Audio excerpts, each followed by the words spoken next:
کہ ایک آدمی انسان وہ صبح سے لے کے اپنا رات سے لے کے جو ہے وہ مکہ مکرمہ سے وہ فلسطین مسجد اقصیٰ میں جائے اور پھر وہاں سے ساتوں آسمانوں کی سیر کرے اور صبح ہونے سے پہلے پہلے وہ واپس بھی آ جائے، تو یہ تو عقل میں نہیں آتی بات۔ تو جب یہ بات عقل میں نہیں آتی تو پھر ہم اس کو نبی کیسے تسلیم کریں؟ تو اس پر پھر جو ہے وہ جب بہت زیادہ شور اٹھا تو حضرت ابوبکر صدیق رضی اللہ تعالیٰ عنہ ایک روایت کے مطابق اس وقت مکہ میں موجود نہیں تھے۔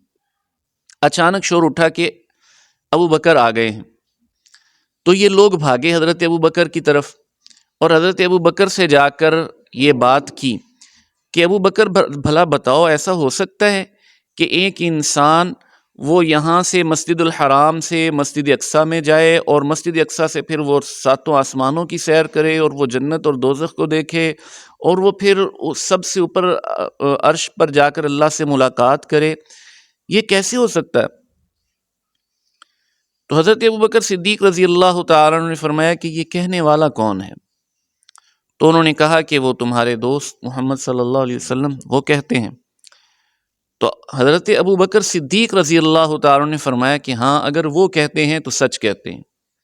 انہوں نے کہا کہ جو بات عقل میں نہیں آتی ابوبکر تم کیسے اس کی تصدیق کرتے ہو؟ تو جناب سیدنا ابوبکر صدیق رضی اللہ تعالیٰ عنہ نے فرمایا کہ دیکھو، میں اس طرح تصدیق کرتا ہوں کہ ان کے پاس صبح سے لے کے شام تک، شام سے لے کے رات تک، ہر 24 گھنٹوں میں کئی مرتبہ رب کا فرشتہ وہ عرش سے اللہ کا پیغام لے کر آتا ہے اور جاتا ہے۔ اگر وہ فرشتہ کئی مرتبہ آ اور جا سکتا ہے، میں اس کی تصدیق کر چکا ہوں، اس پر ایمان لا چکا ہوں، تو پھر میرے حبیب صلی اللہ علیہ وسلم کیوں نہیں جا سکتے؟ تو یہ واقعہ بعض روایات کے مطابق حضرت ابوبکر صدیق نے ان لوگوں سے سنا جو مانتے نہیں تھے حضور کو، اور اس وجہ سے حضرت ابوبکر کو صدیق اکبر کہا جاتا ہے، یعنی سب سے بڑا جو ہے وہ صدیق، کہ جس نے حضور کی زبان سے سنے بغیر واقعہ معراج کی تصدیق کی۔ تو یہ ہمارے لیے، اس امت کے لیے، جب آپ صلی اللہ علیہ وسلم کا یہ امتیاز ہے تو ہمارے لیے کتنا بڑا اعزاز ہے۔ پھر آپ صلی اللہ علیہ وسلم وہاں پر اللہ تعالیٰ سے جب ملاقات کے بعد، شرف ہم کلامی کے بعد جب تشریف لائے تو امت کے لیے جو سب سے بڑا تحفہ لے کر آئے وہ نماز کا تحفہ ہے۔ آج مجھے اور آپ کو، مسلمان کو، ہر بات یاد رہ گئی، لیکن جو معراج شریف کا سب سے بڑا تحفہ ہے نماز، اس کو ہم نے بھلا دیا۔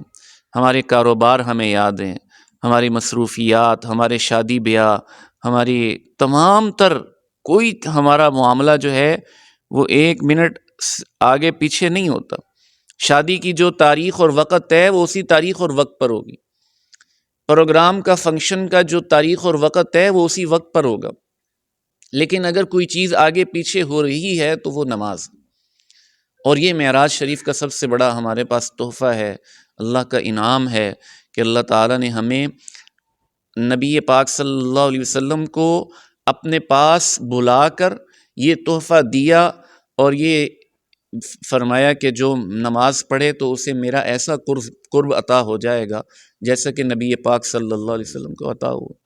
تو اللہ تعالیٰ سے دعا ہے کہ اللہ تعالیٰ ہمیں اس معراج شریف کے اس عظیم واقعہ کی جو ہے قدردانی کی بھی توفیق عطا فرمائے، اور وہ لوگ جو آج کے دور میں بھی اس واقعہ معراج پر اعتراض کرتے ہیں اور وہ مشرکین مکہ والی دلیلیں گھڑتے ہیں کہ یہ بات تو عقل میں نہیں آتی، تو یہاں میں یہ بات عرض کرنا چاہوں کہ دین عقل کا نام نہیں ہے، دین ماننے کا نام ہے۔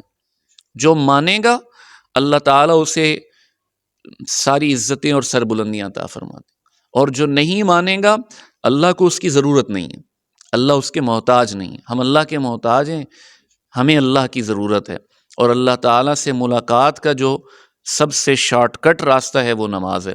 تو معراج شریف کے حوالے سے جو آپ نے فرمایا کہ آج کی رات، اس میں ایک بات مختصراً عرض کرتا ہوں کہ اس میں کچھ اختلاف ہے علماء کرام کہ یہ آج سے نہیں ہے، یہ چلا آ رہا ہے 1400 سال سے کتابوں میں، اور وہ کیا ہے کہ کوئی ایک تاریخ مخصوص نہیں ہے کہ یہ معراج شریف کی رات ہے یا یہ معراج شریف کی رات ہے. بعض نے شعبان کی رات لکھی ہے، بعض نے اور راتوں میں لکھا ہے. تو لیکن واقعہ معراج کی حقیقت میں کوئی دو رائے نہیں. تاریخ ہے، کوئی اور بھی ہو سکتی ہے، یہ بھی ہو سکتی ہے. تو اس رات کی چونکہ تاریخ کوئی متعین نہیں ہے، مشہور جو ہے وہ 27 رجب کی رات ہے. تو اس لیے اس رات کی کوئی مخصوص عبادت بھی نہیں ہے. ہاں، آپ نماز پڑھیے، آپ تلاوت کیجئے، آپ ذکر اذکار کیجئے، جتنی اللہ نے ہمت طاقت توفیق دی ہے وہ اس رات میں عبادت کریں. اصل یہ ہے کہ جو فرض نماز ہے، آپ نے عشاء کی نماز پڑھی اور پھر آپ ساری رات عبادت میں لگے رہے، اور جو فجر کی اگلے دن کی فرض نماز تھی اس کے وقت پر آپ سو گئے، تو آپ کی ساری رات کی عبادت ضائع ہوگی. یہ کسی بھی رات میں ہو نا تو اس کا نقصان چہ جائے کہ اگر آپ کو لگتا ہے کہ میری طبیعت اس کی متحمل نہیں ہے کہ میں ساری رات عبادت کروں اور پھر میں صبح کی نماز، تو اس میں آسانی ہے. دین آسانی کا نام ہے، سہولت کا نام ہے. تو دین ہمیں آسانی اور سہولت دیتا ہے کہ آپ جو ہے وہ عشاء کی نماز ادا کریں اور پھر اپنے وقت پر گھر جا کے سو جائیں، اور صبح کی نماز سے پہلے کچھ بیدار ہو جائیں، اگر اللہ توفیق دے کچھ نوافل پڑھ لیں، اور پھر مسجد میں آ کر با جماعت نماز فجر کو ادا فرمائیں، تو اللہ آپ کو ساری رات کی عبادت کا ثواب عطا فرما دیں. تو اللہ تعالیٰ کی ذات تو اتنی کریم ہے، وہ تو ہمیں نوازنے کے بہانے ڈھونڈ رہی. تو اللہ تعالیٰ ہمیں اس اللہ کے اس انعام کی قدردانی کی بھی توفیق عطا فرمائے، اس پر شکر ادا کرنے کی بھی اللہ ہمیں توفیق عطا فرمائے. جزاک اللہ. آمین. جی ناظرین، تھے سید متی ارمان شاہ ہمدانی، صدر شبان ختم نبوت ضلع قصور. بڑی پیاری گفتگو انہوں نے معراج شریف جو آج برکت فضیلت والی رات معراج النبی صلی اللہ علیہ وسلم امت مسلمہ کے لیے سب سے بڑا تحفہ نماز کو قرار دیا گیا، اور نماز کی جو فضیلت انہوں نے بڑی ڈیٹیل کے ساتھ تفصیل کے ساتھ انہوں نے بیان کی. واقعی ایسی ہے جیسے آج پاکستان مسلمان جو مسائل اور مصائب کا کیوں شکار ہے، نماز کی دوری کی وجہ سے، دین اسلام کی دوری کی وجہ سے، نبی پاک صلی اللہ علیہ وسلم کی تعلیمات پر عمل نہ کرنے کی وجہ سے آج ہم بے شمار مسائل کا شکار ہے.